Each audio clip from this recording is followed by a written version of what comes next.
Dagda of Augusta Fulcherove is Misha Anshkeli Biog. Hello, and you're very welcome. I'm the little storyteller. I'm coming to you today from our Live at 5 session, and it was actually part two of talking about death rituals and what we can offer in regards to service to our community, be they here or be they other on the other side, or be they somewhere sharing the same etheric space as we are, to finish out their story or their saga. We have touched on so many fascinating things, kind of respect and awareness of ritual, the different types of rituals, the importance of ritual as it comes to community elements or to individual elements, and the challenges that we face, because sometimes we're not there to engage with community rituals or family rituals, and for whatever reason, be it physical distance or you know social challenges within family units, sometimes we need to find our own ways through this. One thing that has really come out of our community chat is the awareness of the work that's required around it and in our world, and the challenge that comes from distance grieving. People who aren't able to fulfill their normal ritual, when it comes to those things, and the need maybe for others who can share a bit of their emotional space, share a bit of their altar space, to acknowledge those who are passing away, in some form, not to offer themselves as full psychopomp, but some people get called to do that work. But for, even if it's a small kind of awareness that if not you, someone is grieving, and offering what mental and emotional bandwidth we have to spare, not to harm ourselves, not to put ourselves in a deficit, but what we can offer to our community is really come out from this. And I'm really, really humbled and honored by the passion, the intelligence, and the experiences and the perspective that we have as a group. So my offering is to read a story today. The story I have is one I wrote quite a while ago, but then all of these stories feel like I've wrote quite a while ago. But this actually comes from 2016, October 2016, and it's called All Life is Stories. It does deal with the topic of death and passing on. Content warning: it does make reference to old people passing on, people like of self-harm, people unwell. It's not graphic in any way. It is just segments as we move forward to the story, but it does have a happy ending. So I do hope you enjoy. All life is stories. It was a bleak, cold day, somehow fitting for what was to come. The building, brick red and smog stained, had stood as a crossing station for life for many years. Filled with people coming and going, toing and froing, it was always a bustle of noise and tumult, and not just for one's ears. The automatic doors rolled back to admit him, with a whoosh of warm air against his skin. The breath of the building was heady with the many trace scents. His nose took them in. As his feet moved assuredly towards the stair, he began to catalogue them. The stress-laden smell of smoke of cigarettes was left behind outside, the peaceful green of the manicured plants about the reception absorbing it. Next, the chemical polish used to clean the counters and the floor in this entry area, layered again and again over the many scents of the hurried passage in and out of this space. Stepping his big frame to the side, he moved past a cadre of nursing staff, all smelling of antibacterial agents and exhaustion. Unseen to all, he could not help note one in particular whose head hung low, carrying more than just exhaustion. Stepping carefully past, he allowed his shoulder to brush very briefly near. The nurse shuddered through the close passage and straightened up to join in the conversation with the others. He moved on. The first appointment was on the third floor, over in the east wing.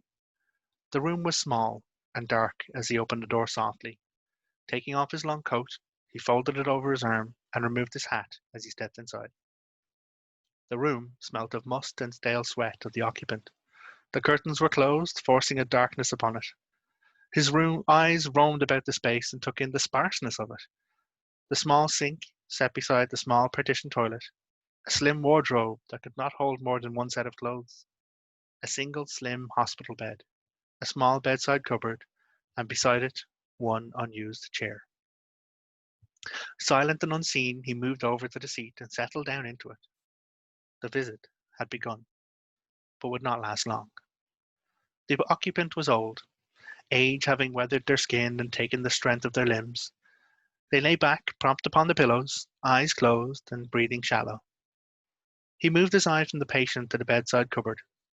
The jug of water and an untouched beaker were all it held. No pictures, no flowers, no keepsakes, no mementos. Returning his gaze to the patient, he sat and waited, wondering over their life and their choices and what stories would never be told again. The last breath was naught but a whisper as it left the body. No big gasp, no fanfare farewell, no one but him to witness. Standing slowly, he drew back the curtains and allowed the grey light fill the room. Reaching his big hand over, he turned the handle and opened the window. The crisp, fresh air came in, and the sense of the room passed out. Silent and unseen, he stepped around the empty vessel without another glance and left the dining room, closing the door behind him. Straightening most of the slump from his shoulders, he turned down the corridor. He moved on by. The next appointment was on the second floor and through a secure nursing station. Stepping through and around the desk was no challenge as he strolled unseen by the beleaguered and swamped staff. The door was open and kept as such with a wedge, the occupant needing some supervision at times. The room smelt of chemicals, blood, and pain. The occupant was of early to middle age, and life had seen them taken on a hard road. The bed was pushed far back towards the window, where some light could fall on the patient. That light filtered colours through the clear liquid which dripped steadily from an elevated packet down the tube and into the veins and blood. The arm supporting the needle was scarred here and there and torn with many signs of bruised puncture marks, leading down from the wrist where it was shackled to the bed frame. The eyes of the occupant were wide and vacant, the blue of them diminished by the maze of red shot around the iris. No chair here, no cards of family or friend, no loved ones near. Worse yet, a glance at the paperwork told him there was no name. This living, breathing person, born of this world, child of a mother and father, lay here at story's end without even a name to recall them to the world. He steadied his feet and his own breath, setting aside the roil of his own emotions. The patient's arm began to twitch. A tightness formed around their eyes, mouths beginning to move soundlessly as some spike of pain formed in them. He lifted his big hand and placed it lightly on the restrained arm of the young person. A slow breath out and a push of his will removed the pain. Removing his hand, he felt the ache of it run up his arm and settle on his shoulder. It was all he could do, but he would do it. Long ago, tales spoke of a weapon with the power to destroy or restore. Such times as these, with no tales told, no one to believe, what can a man do but that which he is able to with his own hand? The nameless one never reacted to his closeness. Whatever horrors their story had held for them had been beyond their ability to face alone, and with no name to claim them, who would help share their burden? The last breath left with a sigh of release and a catching throb of sorrow. He stood still, silent witness, working their features into his mind. He would remember. The machine by the bed began to wail, and in a rush the small high-risk room was full of nurses and doctors. They moved with rapid professional action around the empty vessel, working for a life which was already gone. No one saw the big man in the plain suit step from the room, long coat over his arm and hat held in hand. He moved on by. The heaviness weighed upon his shoulders as he made the third appointment. The room was bright and colourful. Light filled every corner of it and showed the dancing whimsical characters painted upon the walls with as much glee as it could. The room smelt of sickly sweet perfumes, attempting to mask the smell of poison and sickness. His brow furrowed to see this place as he entered. These appointments were often hardest to bear. The bed here was small, not one needed for an adult. The child within could not have been more than 12 years. His furrow became a frown as he looked about the space. Filled with toys and entertainments, food and water, the place was missing one of the most important things the child needed: family. He found his answer on the chart hung at the end of the bed. No surname, no parents' names. He knew of children such as this, wards of the state. With no family to claim them as their own, they became the children of the country's government. His frown deepened from confusion to anger. Where was the hand for this child to hold? Where were the arms to cradle them? Sure, the nursing staff would do all they can, but where was the depth of community that looked after the weakest among it? His anger departed in a breath as his eyes rose to take in the framed little form in the bed, and sadness rolled back in. The pillows were propped up high to help them sit upright. The characterful cartoons decorated the bed covers, drawn close. The child's skin was pale and drawn on a face that age had yet to touch.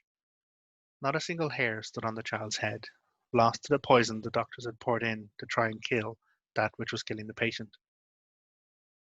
The child's eyes were open, their deep brown showing a wisdom that only pain can bring. They looked about the space, not seeing the big man in the worn suit with his long coat. He wondered what stories this child may have had, what tales would not become realized with this life cut so short. The child folded its hands in its lap, closed its eyes, and smiling faintly, released the last breath. It was a while before he could move on, shoulders made heavy by his witness and slumped low. The sadness was settled upon him, but it was only right that someone witnessed the last breath, and when no one else could be there, he would. Shrugging himself into his long coat, he straightened and straight. Shrugging himself into his long coat, he straightened it about him and stepped unseen from the room. He settled his hat upon his head. He moved on and stopped.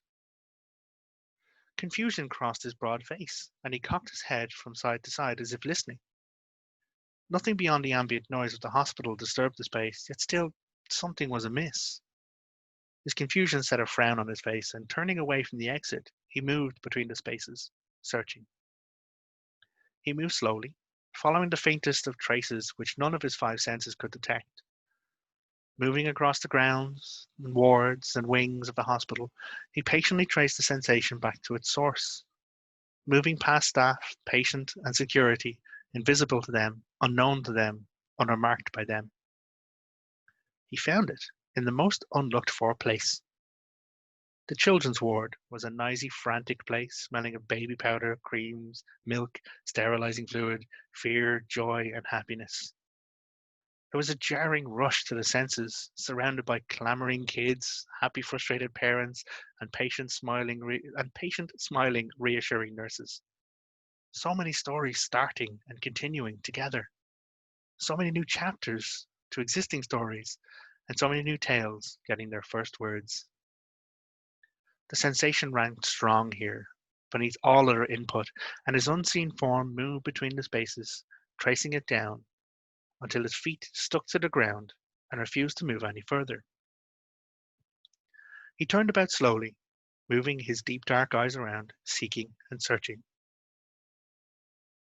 The toddler stood in a cot bed, little fists wrapped around the bars, part supporting its chubby weight, part using it to accentuate with thudding thumps the happy hollering issuing from a voice new to making noise. No more than 2 years old, it set quite a ruckus about the place, evidently enjoying the noisy sensation of its new story. As the confusion reached its height within him, built up on the sorrow that he carried and the pain in his shoulders, he wondered why his feet had led him here. What story was this that he needed to witness? Then the toddler's eyes met his, dark brown as the earth itself. The hollering ceased in that split second. The eyes sparkled, and a toothless smile split the chubby, dimpled cheeks. The child witnessed him. He stepped back in sudden surprise as the child saw him, literally saw him, acknowledged him, following his movements with its eyes.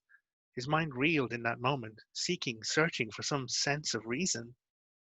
He'd done this service for the people almost every day for years, and decades, and generations. He'd passed unseen and unremarked in this land for more lives than he could remember, existing on an echo of a memory which was too strongly tied to the land to be released. He'd done, as he always had, seen to the work, put shoulder to the challenge, and serve the people. His mind tumbled back along those lives until he found what he was looking for at last: a name. A collection of sounds spoken aloud to identify something, a unique arrangement of syllables configured to define something and to give it a particular place in a conversation.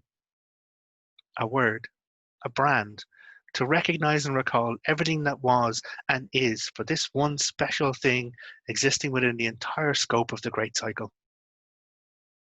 His name. Unheard to his ears, his heart, his soul, beyond the shade of that echo tied to the land. The whisper of breath escaped him, carrying the name out of his mouth and to his ears before he even realized he'd spoken aloud. Dagda. The toddler's smile broadened as those dark eyes showed it had heard the name. The next moment arrived, and it was all a holler and a clamour, revelling in the sounds its little voice could create. The wetness rolled unrestrained down the big, broad cheeks as the Dagda looked upon the child, wonder and gratitude filling his deep, dark eyes. So much lost to him with his name could maybe yet be restored in time. He slowly inhaled the scent of freshly turned earth and the green of old trees which seemed to spring up around him. Maybe it's time for my stories again.